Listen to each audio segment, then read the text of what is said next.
안녕하세요. 8월 10일 화요일 아침입니다. 말씀과 함께 새롭게 오는 소망의 아침을 시작하겠습니다.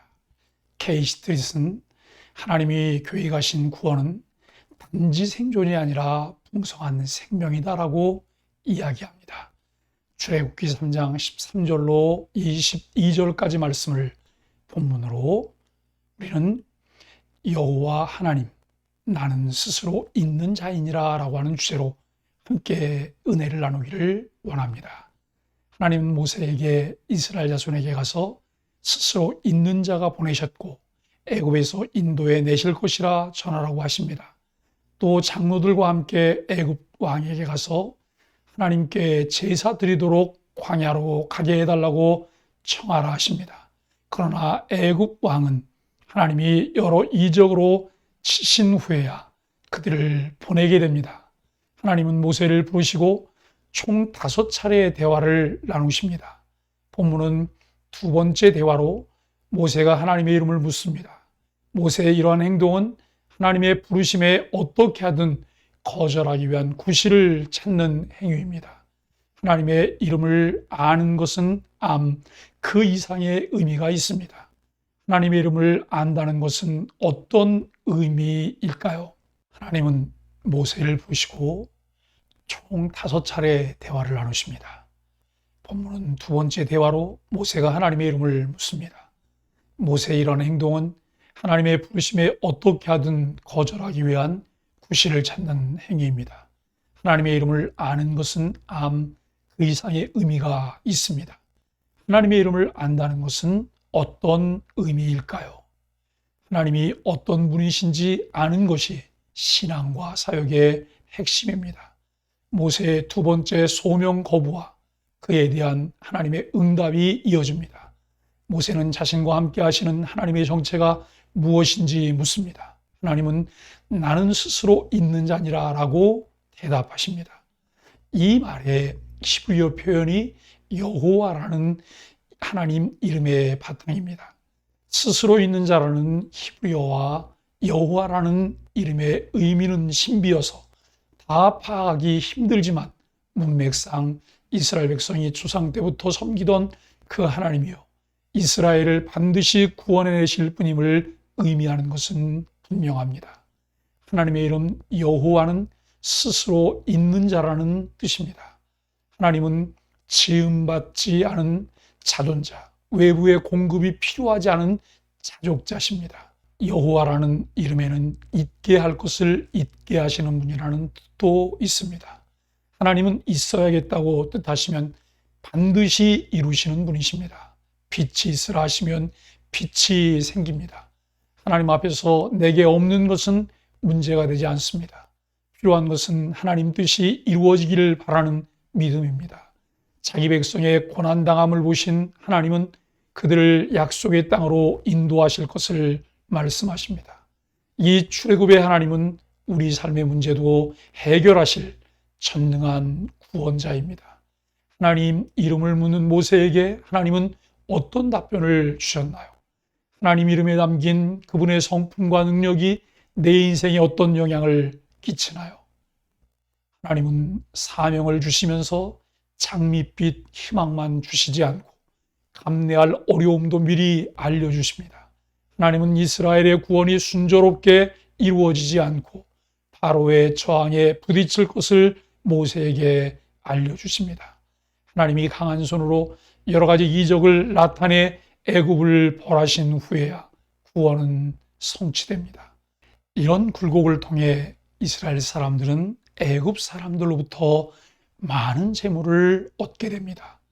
이 재물은 이스라엘에게는 노예 생활하며 강제 노역하고 착취를 당한 것에 대한 값입니다. 훗날 이 재물은 성막을 건축할 때 요긴하게 사용됩니다.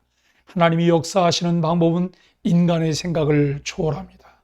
하나님은 그분의 높으신 계획을 따라 그분이 뜻하신 바를 이루십니다. 하나님은 바로의 저항을 어떻게 활용하겠다고 하셨나요? 현재 겪는 굴곡진 어려움이 이후에 더 큰 은혜로 채워지는 계기가 되리라 확신하나요? 비옥한 땅 고센에 정착하며 요셉으로 환대를 받고 평안한 삶을 살았습니다. 그러나 야곱은 하나님이 주셨던 젖과 꿀이 흐르는 가나안을 늘 사모하며 살았습니다.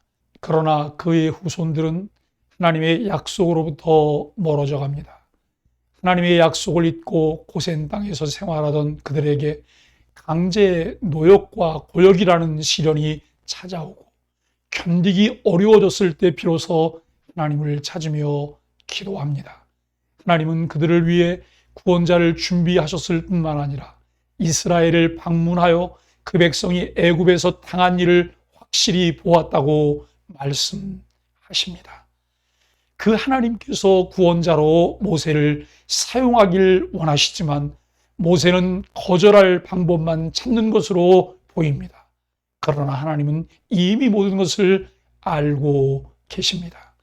모세가 순종하게 될 것도 그 백성 이스라엘을 애굽에서 구원해 내실 때 바로의 반대가 매우 클 것을 아십니다. 하나님께서 그 상실한 마음대로 버려두실 때 하나님의 은혜를 입을 수 없습니다. 자신의 고집과 강팍한 마음으로 하나님께서 하시는 일을 가로막는 방해자가 될 뿐입니다. 하나님은 바로가 거부할 것을 알고 계셨습니다. 하나님의 강한 손으로 치기 전에는 가도록 하지 않다가 결국 더 이상 견딜 수 없을 때 보내게 될 것이라는 말씀도 하십니다. 이스라엘이 애굽을 떠날 때 은금, 폐물과 장식류 등 애굽 사람들의 물품을 취한다고 말씀하십니다. 강압적으로 빼앗는 행위이며 주로 전쟁에서 승리한 자들의 행위로 이해되고 승리자로서 마땅히 취할 전리품으로 말씀하십니다. 하나님께서는 세밀하게 출애굽의 과정이 어떻게 성취될 것인지 모세에게 자세히 가르쳐 주십니다. 사랑하는 소망의 가족 여러분, 이스라엘을 애굽에서 출애굽하게 하시는 하나님은 세밀하게 하나님의 일들을 이루십니다.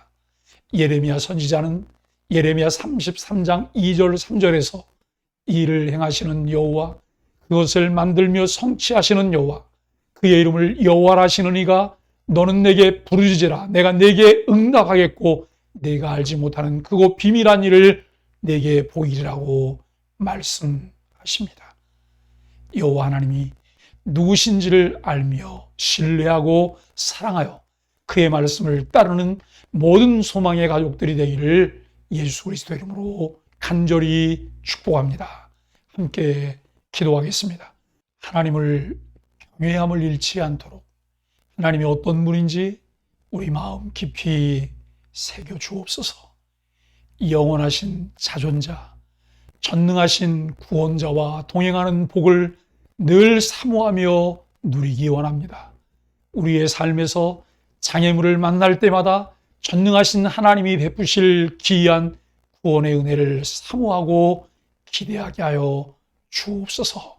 예수님의 이름으로 간절히 기도합니다. 아멘.